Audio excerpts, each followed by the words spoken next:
There on your screen is FNATIC, the European team, trying their best to prevent the Asian dominance creeping into League of Legends. Team WE as the red team in the top right-hand corner, chat.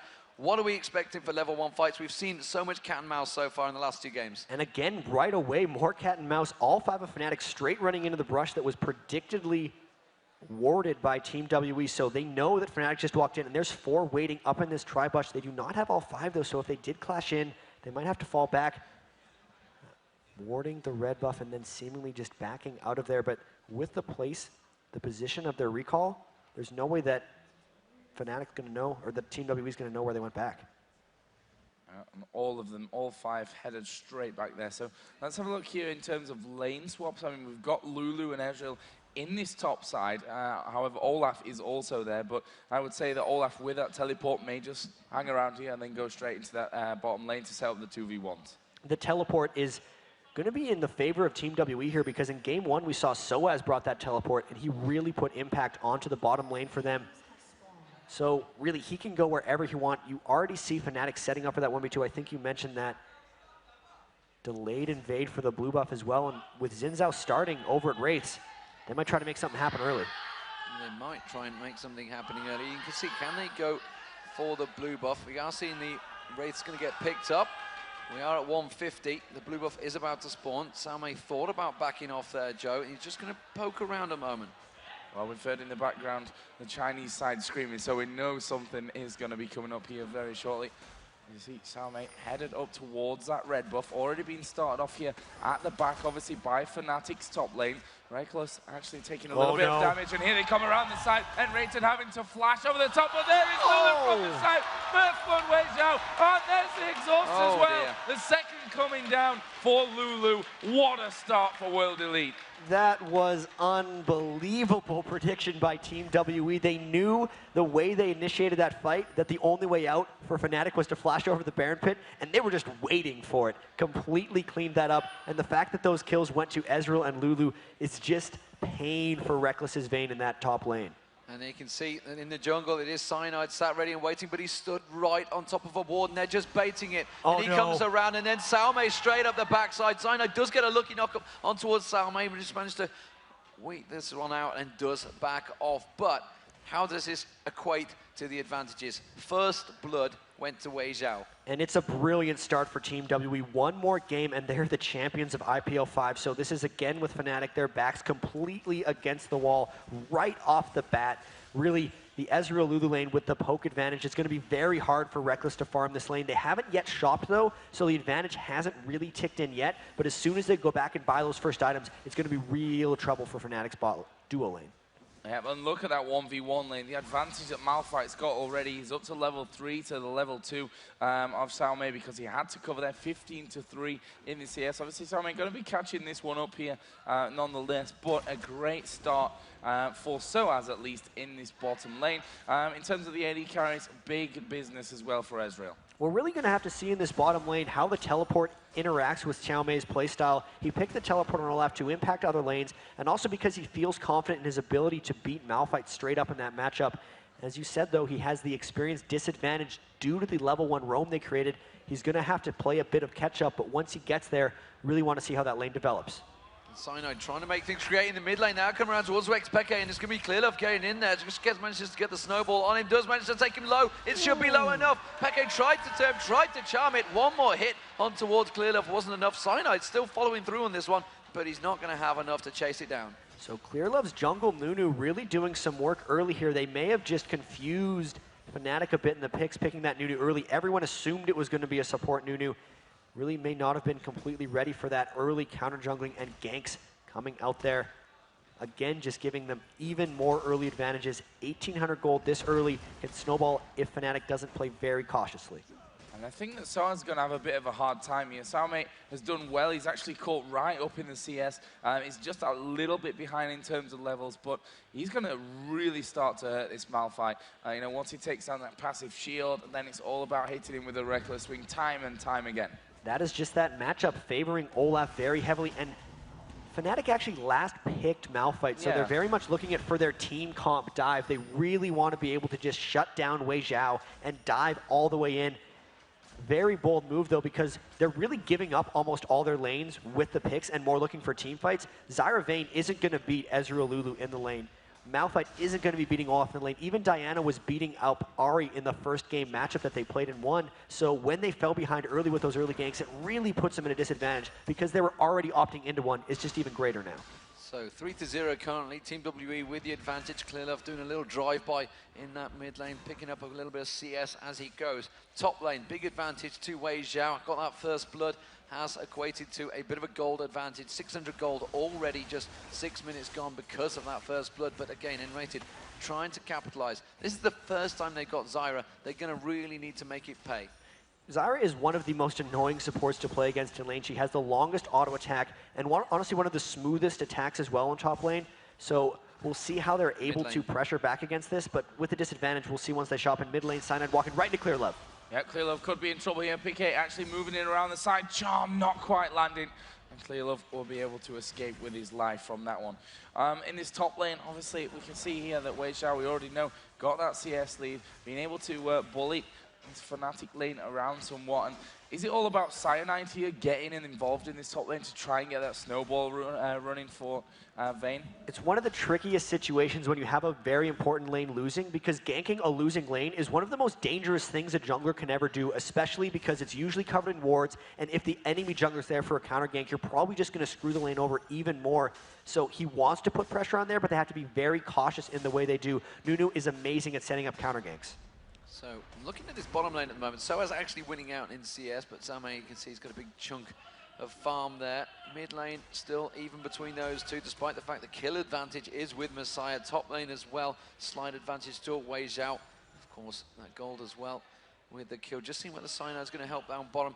Not really going for any aggression on any of the lanes at the moment. It's just letting the Flames farm themselves out. You can see Reckless trying to put the pressure onto FCZF on that top lane, but we do see an invade come in from WE. And you know that Fnatic is trying to play this one soft because they've had that 2,000 gold disadvantage for a while. Cyanide getting hurt. Cyanide flashing actually back in there. He's actually got PK for support, but Cyanide gonna drop me. Cyanide trying to get away. Here comes the teleport as well from Olaf, and that's gonna be more to secure this one. Actually popping Ragnarok and Rated in the middle of nowhere will flash away. But right now they are starting off this blue buff, and Rated gonna be in trouble. Reckless can't really join the rest of the team either. And up top there, we actually had Reckless dueling Wei Xiao. He was barely able to escape, and a fight continues. Messiah getting taken down. Soaz getting straight in there. Does manage to get the kill. Can they turn it around in towards anything else? Soaz coming from behind at the moment, as is Reckless coming around the side. The roots, the grasping roots landing, but PK is taken so low. One more blast. Oh, and he just flashes out with the ultimate. Soaz flashing away from Salme as well. It is back and forth action, and rated again. Has got the grasping root. No, the charm just missing. Reckless was following that one up. So a 2-for-1 at the end of the day, but actually Soaz catching out Xiao Mei, and Reckless might follow in for the kill. We'll have to see if Reckless can get that condemn to stop Xiao Mei. Obviously, his ultimate was already used, and he's just going to stand there in that tri-bush and head himself back home. So a bit of a crazy exchange there. It leaves us overall picture 4-1 in kills, 11.7 to 9.3 thousand gold. And the Ezreal ultimate just about came in and obliterated N-rated, but he was able to dodge. What that was WE trying to put the pressure onto Fnatic because there was a 2,000 gold disadvantage right at the start of the game, seemingly, and Fnatic is really just trying to farm this one out and keep it even. That was WE first invade chance, and the huge thing I really want to watch here is Wei Xiao going back to base with 2,300 gold. When he converts this, he's really going to take that pressure right back to Reckless. Straight into a BF sword, no mess in there. Wants that damage out, and that's going to, like you say, put the pressure on towards Reckless. Reckless is going to have to sit back. He wants to get that Phantom Dancer built up slowly but surely, but he's a long way away from that one. PK in the mid, farming out. Cyanide now successfully did give that blue buff against 2 PK after all that fighting. Clearlove continuing to pick up the red buff, and now let's see whether he's going to do a drive-by on any of the lanes. He seems to be successfully working on Nunu so far. And the Nunu is going to be a very interesting choice. It's going to be early game pressure and then some late game help for Ezreal, but he's, you know, Jungle Nunu is really just another support that you've added onto your team. It's going to be interesting to see if they have enough damage. At the very least, they have the early kills onto Wei Xiao, and when you pick a Nunu, you're really putting all your eggs in one basket. They need Wei Xiao to get going in this game. Luckily, he has. Now in the solo lane, which is down at the bottom this time around. Obviously 1-0 for Malphite, who's got double GP10 right now with the Heart of Gold and the Philistone. Xiaomei coming back into lane with a Heart of Gold and the Ninja Tabba here for this one. There's the Oracle on Clear Love. He's going to get rid of these wards at the top, but also Jack makes him a prime target when it gets towards fights.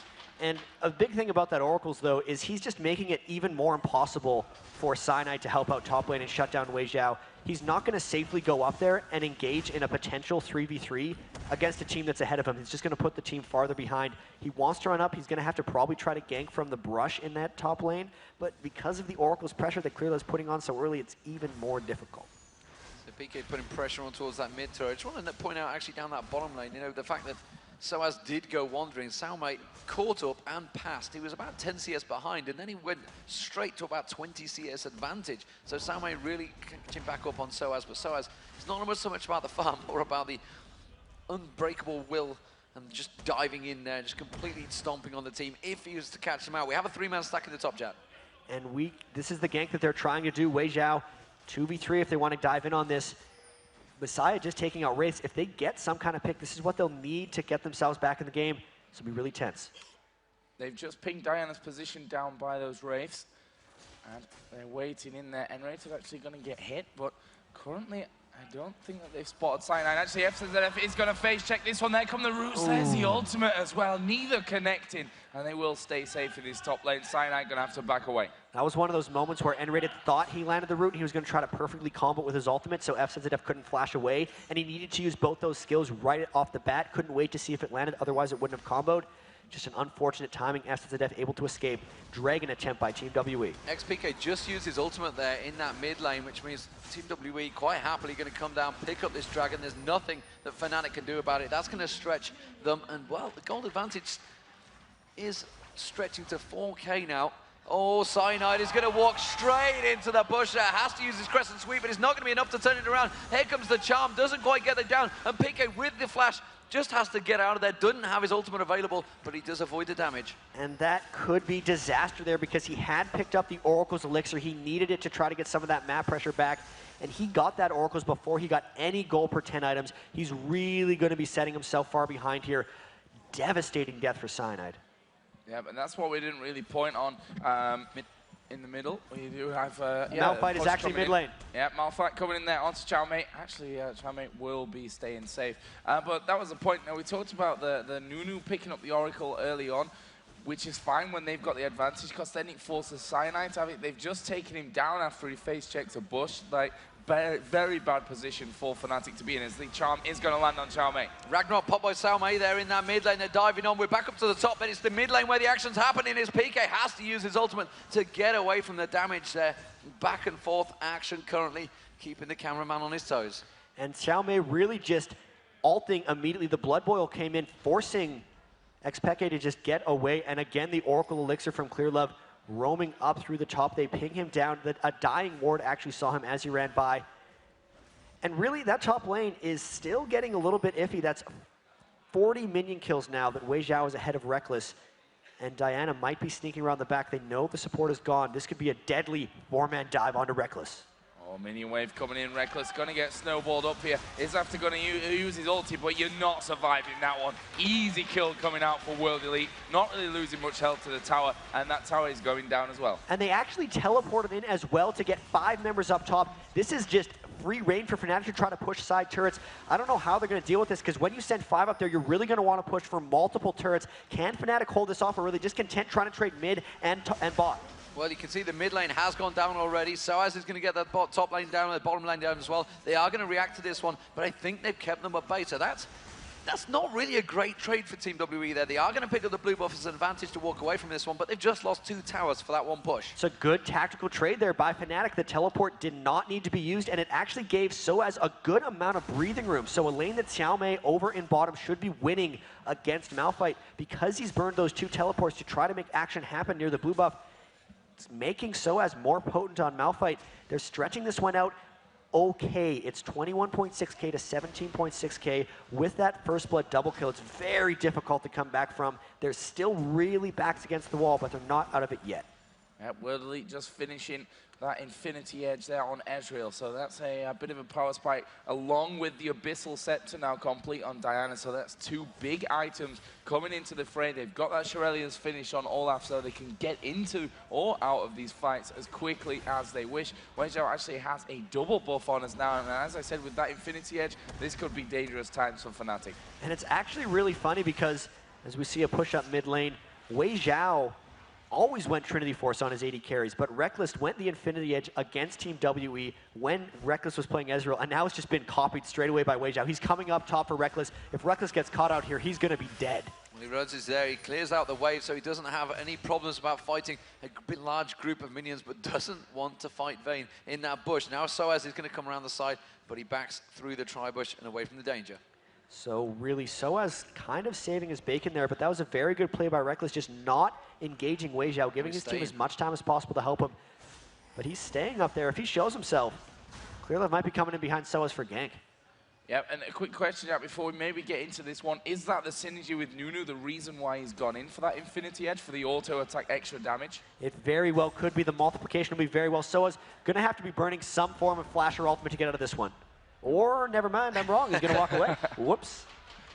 Well, I'm sure he's happy with that, so as that he didn't have to use either of those 2. But at this point of the game, let's have a look again at the gold. 19.4 to 23.9, that translates, you know, 1,000 gold pretty much all over the place, except the top lane, which is actually really, really even. And they're just really putting a lot of attention up towards Soaz here, trying to wait in the brush. Scouted properly by the Mystic Shot. WE looking for their window to attack. They're really trying to press the aggression here. You can see just with the way they're grouping up, they're going to try to push this turret. Going to be hard for Soaz to hold against 4. Yeah, Messiah comes around as well. The rest of Fnatic responded to this one, but Reckless is still down the bottom. They've given up on this turret. That's going to be an inner turret picked up by Team WE, taking the advantage in their favor once again. It is square on turrets, but honestly, an inner turret for the 2 outers is very, very important. It's giving WE a huge advantage. And a troll face appears. Switch it back. This is not supposed to be happening. I'll give you the radio broadcast. Okay, we're back. Do not want. Do not want indeed. So someone in the production having a little bit of a fun at the expense of a grand final here at the IPL 5. And meanwhile, Salme pushing the advantage in that bottom lane, Jack.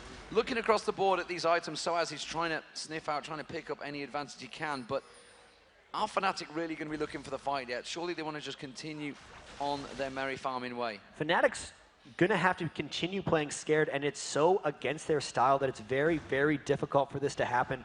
Diana now coming into the mid lane for WE. If Diana can just hop in, it's going to be the end for Fnatic. They're really hanging on by a thread here. They have not been able to really farm out. The lead continually extending for Team WE, and here they're grouping up for yet another turret.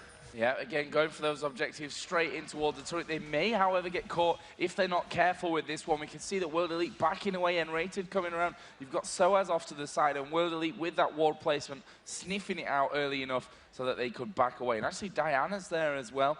This is a big grouping up around that Dragon area. We'll see now. They know the Dragon's up. Fnatic, they're desperate here. They're going to try to go for the Dragon. 2 members of WE were shopping. They might be able to pick this one up, but if WE catches them in a fight, it could be bad, or it could be Fnatic's moment to get back in the game. Messiah not in the fight. He's a long, long way off this one. Soaz hasn't gone in there. The Zyra ultimate just turning on towards Salme. Salme going for it. That's going to be Shirelia's popped. Salme getting a little bit too deep. Still Messiah is not in the fight. Now he's starting to come across the top. Fnatic wisely disengaging, and PK catching the charm straight on towards Messiah there. Very well played. Has got his ultimate available. The Moonfall comes out, but the damage is not there, and PK just backs away. Has that turned any advantages in their favor? They're just going to have to stand off here, Jack. It's a successful Dragon for Fnatic, clawing their way back into the goal lead, and they did disengage Team WE, which is exactly what they wanted to do. Able to stay elusive and slippery. They really have to hit some item thresholds before they're willing to fight, because you look at the completed items, and it's Fnatic with Zeals, Fiendish Codex, a Giant Spell, and you look across to Team W, they got Abyssal Scepters, Aegises, Infinity Edges. They're way stronger right now, even though they only have a 4,000 gold lead. See them pushing into that middle turret, deciding, well, 5 men still there defending for Fnatic. We can't have that one. But we are seeing pretty much typical Weizhou behavior, which is going towards that jungle, steal away everything you can. It's a little advantage that you gain, but every little helps. And if you do that for 20, 30 minutes, depending how long the game is, it can turn into a big advantage. So now we see Soaz again. He's really been the one who's had to stand near these turrets while everyone on Team WE looks to push. He's getting quite farmed because of it. He really needs to start completing some of these items, though, so they're able to team fight. Big completion there. Phantom Dancer onto Reckless. Maybe now he can get some potency out of that Vayne play.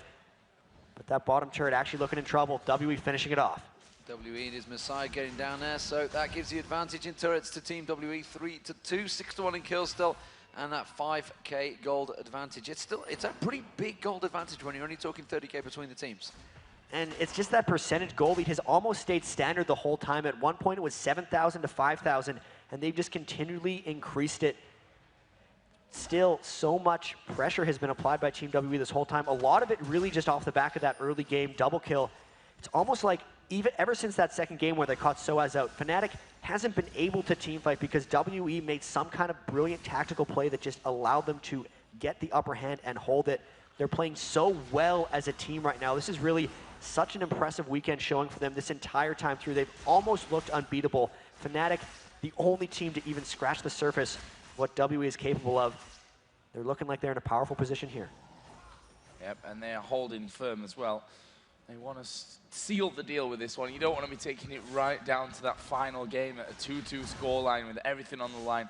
They want to finish it right here, right now. They've got off to that good start to move straight through. You can see that PK just getting himself extra bit of farm. He's actually 10 CS above Messiah, but way behind on the kills. 0-1-0 compared to the 3-1-3. There's the gold for you. 6,900 to 5,900. Good solid 1,000 gold extra for Messiah.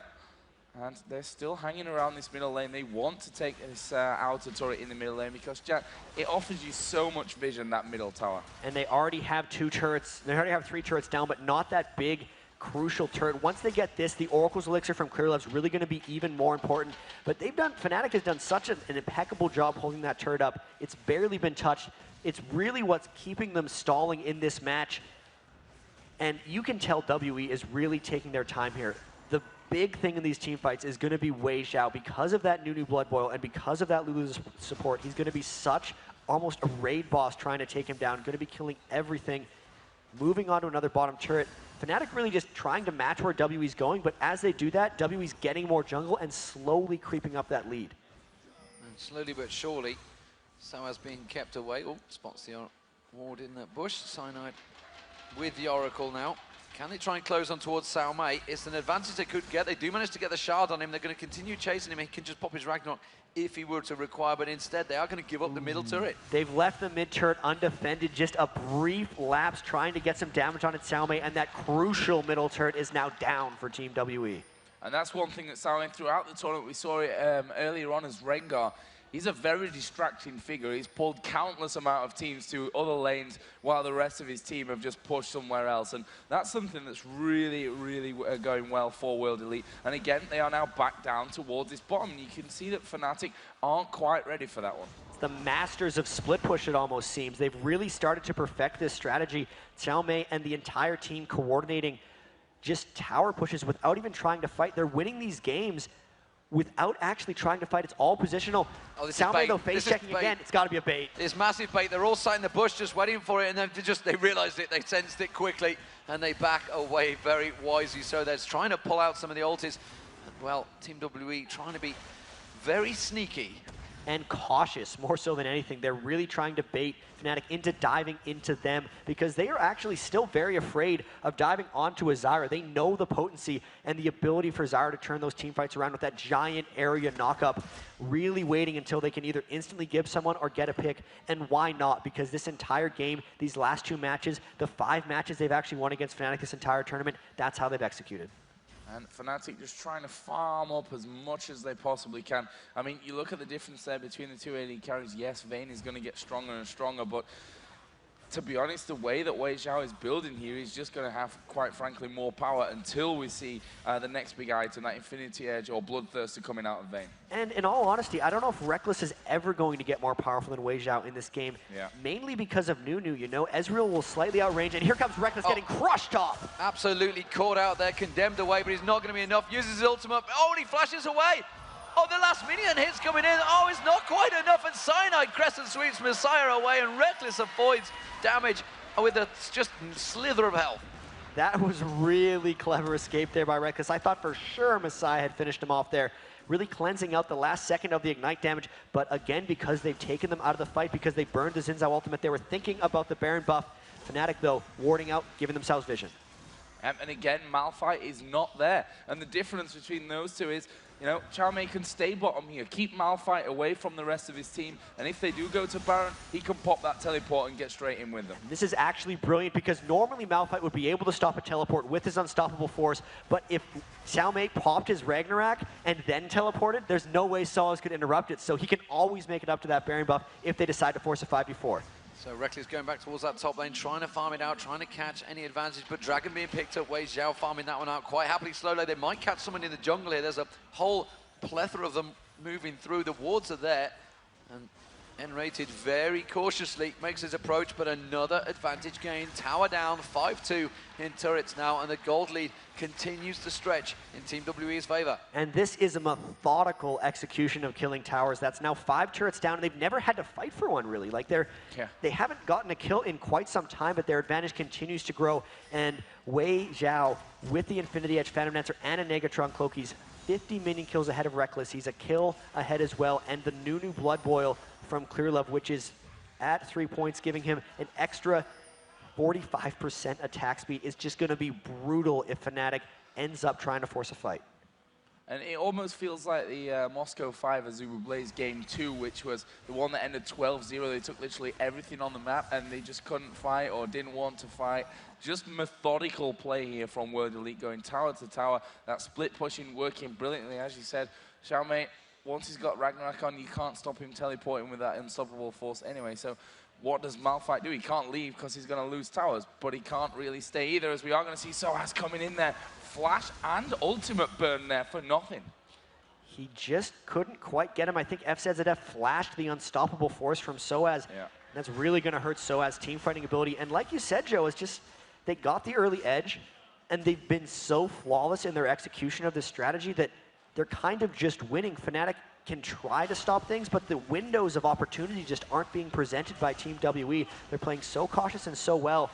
And in bottom lane, you can see Xiaomei just continually farming up. They know they've gotten some harass down. They could do that teleport strat. They know the unstoppable force isn't even up, so he could save his Ragnarok for when he goes into the fight. This is danger coming up for FNATIC. Well, Reckless is on the red. He could move down towards the bottom of the game. The ping's coming out, and Xiaomei just continuing to pressure. Oh, they're camping out on the blue. And Cyanide, this is very dangerous position for them. Team WE are collapsing in. Their ward gives their position away. There's 3 members of FNATIC split away here. They're not too sure which way to run. Ragnarok it's going to be the chart. Ragnarok comes in, N-rated. It's going to get around. There's going to be Ragnarok straight in there. Xiaomei. And that is going to be a free Baron. There's just nothing FNATIC can do about that. FNATIC sent 2 members into the bottom lane to try to kill Olaf. Xiaomei, again, with being the split push master, just gives them this free Baron. There's nothing they can do against it. There's nobody here because they spent 2 members down, split pushing, so distracting. The only thing that could happen is Cyanide can come in for a steal, but it's too early. It's too early. He comes in crescent sweeps. He's just popped where he stood. He came in blind, and that was going to be another death. 9-1, Baron advantage. Huge, huge position for Team WE versus FNATIC here in the match that could win it for them. They're going right into the brush. They're going to fight this one out. There's the condemned. Wei Zhao actually will get over the wall. Unstoppable force comes in. This could be good. There's a Lulu ultimate go down. The absolute zero as well. And Soaz going to be ripped to pieces with that Lulu ultimate in there as well to help.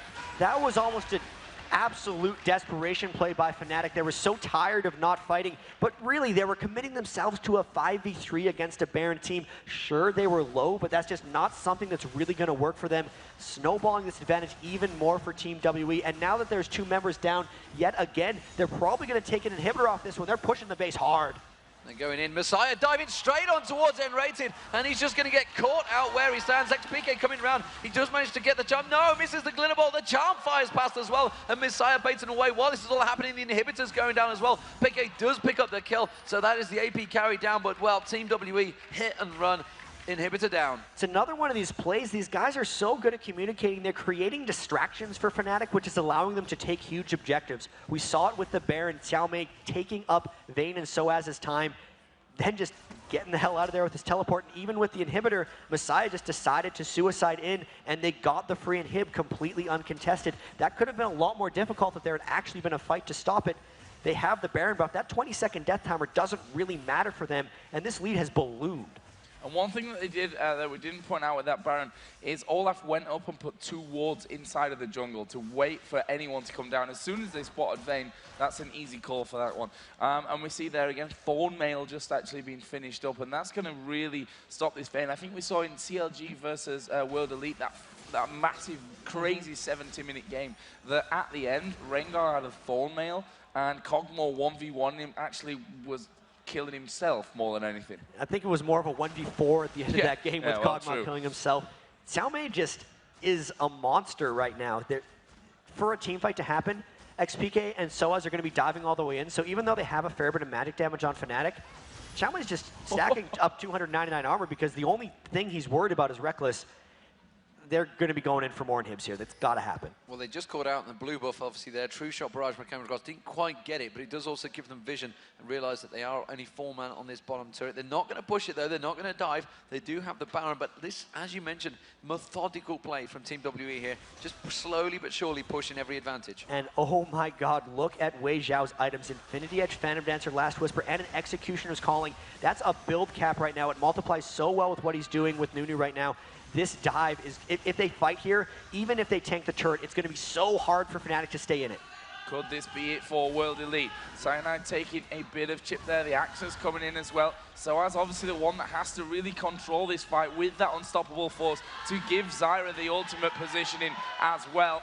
Here from the side as World Elite hanging outside of that base. Here we go then, going to put some pressure down. Charm actually lands onto Xiaomei. There comes the ultimate out of Zyra as well. Oh, World Elite going to back away. Messiah's right in the middle as he pops Azonya's hourglass. Here comes the rest of the team. The unstoppable force came out, but it wasn't really enough. They do take down Messiah, but everybody else is in trouble. Xiaomei completely tanking Reckless down and Rated in trouble. They're all caught out by the tower. Piqué having to use his ultimate to try and avoid the damage. It's a triple kill for Wei Zhao, though. He is stomping through. The Piqué goes down. It's a ultimate ace there. And Team WE just turning on the pressure, turning on towards the Nexus turrets. They are going to tank this one up, Jack. Much like the tournament, they just crushed the final game. It's only fitting. They lost a few for FNATIC, but that was brilliant execution for Team WE. Let's hear it, ladies and gentlemen. Team World Elite, the winners of the IGN Pro League 5 here in Las Vegas. Fantastic performance. A lot of people didn't expect World Elite to be #1. Some of them did, and well, those people were right. $50,000. $50,000. I called it in Singapore, I'd like to say, while I was in Singapore, but $50,000 to Team WE, $20,000 to the second place of FNATIC. Not a bad day's work for either of the teams, and Team WE going across to congratulate FNATIC. You know what? FNATIC are the only team that have got even close to trying to stop WE, but WE have just been amazing this tournament. They seem to hit the form, hit the peak, worked out whatever didn't work for them at the Season 2 World Finals. They got joint third there, and it just actually...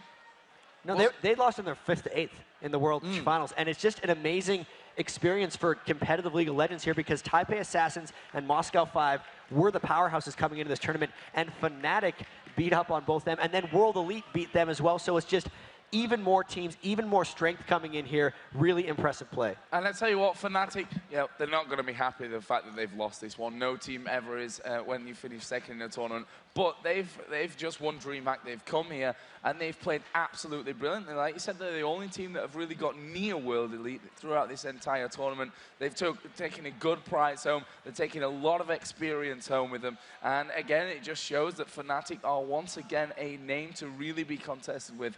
In League of Legends. It's a bonus for the European scene. I mean, we've got the top 3 already. They're in Season 3. We've got people out there. We've got like Eclipsia winning, getting in there. Cursiu, Tails of Lane. Cursiu had a good presentation in this one. FNATIC now showing themselves through.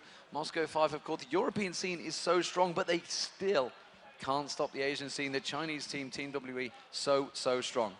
So that was just, I mean, second place in this tournament means a lot more than second place in your standard tournament. Not all these tournaments are 16 teams with international this was magnificent. This was almost like a world championship in so many ways. The fact that they finished second, top team in Europe by far in this tournament, just awesome. Awesome performance. So, the IPL 5 champions have been settled. This is myself. I am QVD Man. This is at Riot Chat, and this is at Joe_Miller. What a fantastic performance today. Thank you very much for watching us, the TriCast. It seems to work quite well. I think you guys at home seem to be enjoying it. It's something we felt we could try out for this tournament, and maybe, just maybe, we'll see it in the future. So we're going to throw it over onto the prize ceremony, guys. Let's hear a little bit of noise. Hey there, everybody. I'm Errol Pinto, Director of Operations for IPL, and I'd like to congratulate our third place winners, the Taipei Assassins.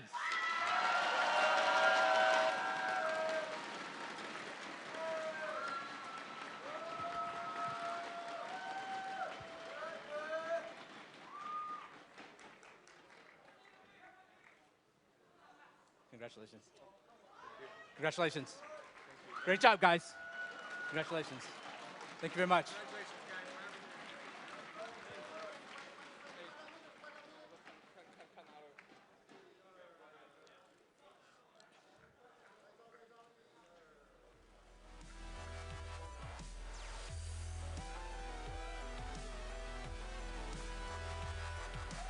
And now for your second place winners, FNATIC.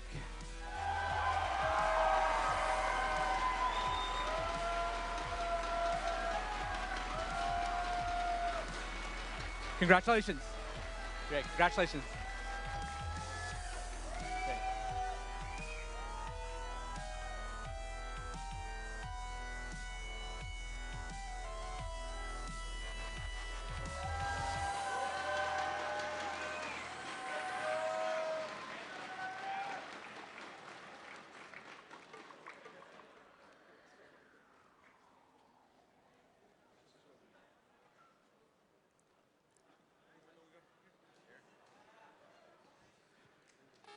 And the winner of IPL 5, first place, Team WE.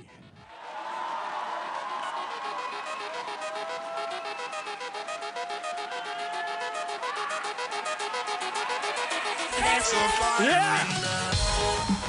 Congratulations, guys. Great job.